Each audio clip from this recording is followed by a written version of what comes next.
It is unprecedented, but thank you all, and thank you all to those great countries that helped. We're given a tremendous amount of help. Everybody was unified in wanting this war.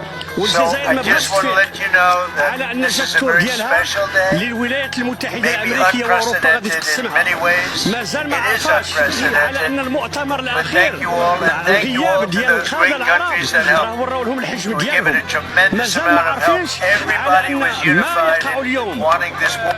So I just, after the Moroccan Sahara issue is resolved, we will support Morocco in recovering the occupied Ceuta and Melilla, and then we will revive the Eastern Sahara issue, which is under Algerian occupation. The U.S. military is ready to wipe out any country except Morocco.